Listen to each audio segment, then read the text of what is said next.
Hey guys, it's Crazy Crane here again. As I had told you before in my previous videos, I had a game coming up over spring break, and spring break is now over, and it's back to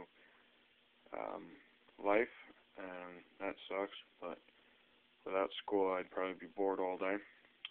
But anyways, I actually ended up purchasing, or well, not really purchasing, but getting as a gift for Easter a Tippmann 98 custom, which I kind of ended up playing with for my game. You'd kind of be surprised, but whatever. We played Thursday, Friday, and it was about, 7 hours maybe that we played in total. Probably longer than that even.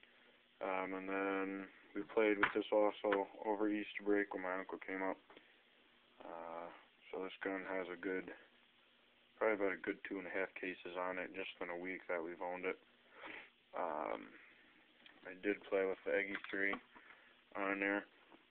As you can see, it is completely crudded up with like grease from the inside, from the balls. Totally obliterated this thing out on the field. Took quite a few hard knocks, bunch of hits. I have yet to clean it. But I mean, as you can see, that thing is just totally gummed up. You can't even see through it anymore. But anyways, I bought this Tippmann from Walmart. I think it was $170. Came with, just a standard Tippmann squeegee. These are the best squeegees that you could get to come with a gun. They work great. But it came with the gun, just the standard barrel, which is over here. The squeegee, a 9-ounce tank, not filled, an O-rings kit, hex keys, a mask, the works, the whole thing. Pretty good package. I would say for the price, this gun would pretty much last you forever. So for the price, it was pretty decent. When I got the gun, it was shooting really hot, so I had to chrono it down quite a bit. But it seems kind of when you get to a certain point with the Tippmanns, when you over chrono it, it doesn't really seem to shoot harder. It just seems to curve the balls more, and as you just kind of go up, you get less accurate. So you kind of just need to find that balance of where it just starts getting less accurate, but it just kind of gets at its peak performance. But I'd say all in all, I pretty much like this gun. I've never really liked Tippmanns because of their weight, and I didn't really like the way that they felt. But this is the newer model. I believe this is a little lighter and a little more compact than the older models. But this is like the new, I think it's like the 08 model, so it has like the hole there. You can see that for like the response trigger, and it has the model or the mold inside the grip for like the electronic trigger and all that crazy stuff that you can get. It has like all the ports for like what's it called, the cyclone feed that you can get on there. I don't really think that this barrel is all that accurate. It's pretty decent, for a stock barrel. I mean, you're never really going to find a good stock barrel on a gun unless you're paying, $500-600 for it.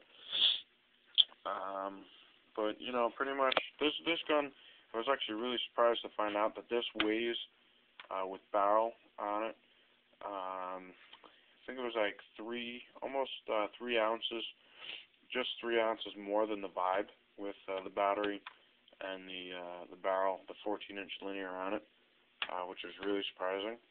But yeah, this thing held up really good. With the Eggy on there, I think it only had like 2 barrel breaks, which is pretty good. We shot a wide variety of paint. We had striker, just the Walmart brand, the Striker.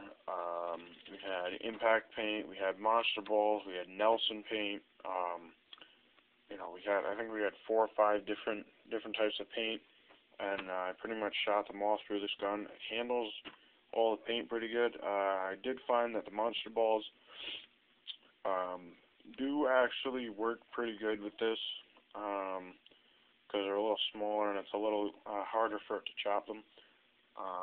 But I don't think we'll ever be playing with them again, because I got a pretty nasty one right there. You can't really see it.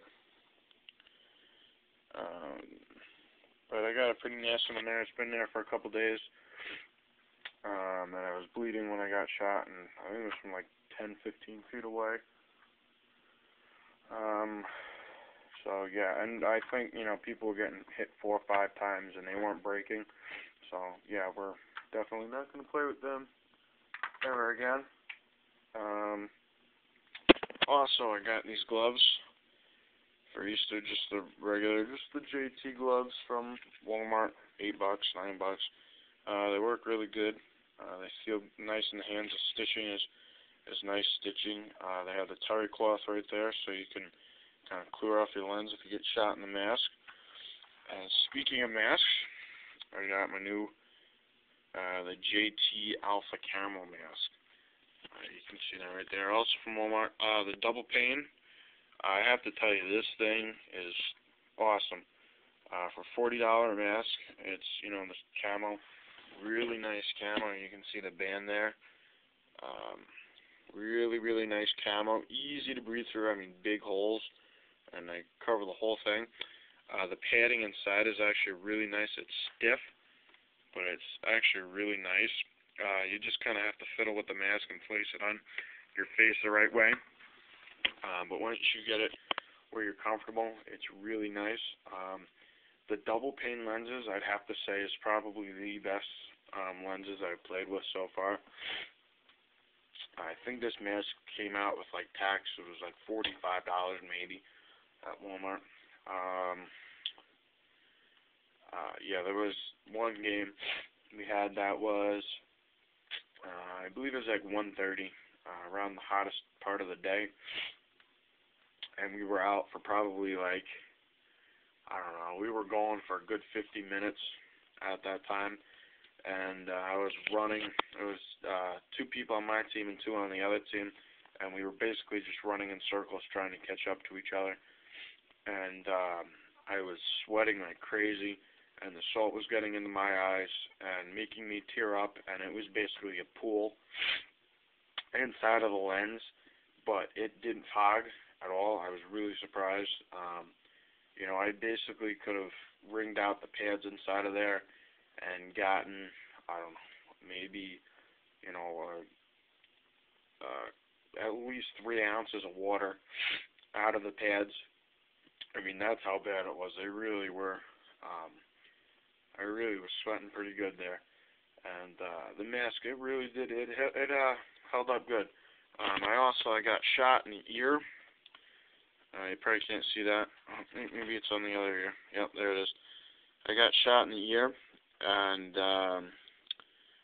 it worked. It was actually pretty good coverage, because this band is a really thick band, and the ball was, just kind of broke on the band, and only a little bit went on the top of my ear, like around the tops of my ear, but the band stopped it from going inside of my ear, which was really nice, because the band goes right over my ear. But yeah, I was actually really surprised with the performance of this gun with the Eggy on there. I was actually really happy. We played for quite some time, so I kind of got a good feel for the gun. I'll never love them, but I'll always respect them. If you guys have any questions, please ask. Please comment and rate. And yeah, all right. Thank you.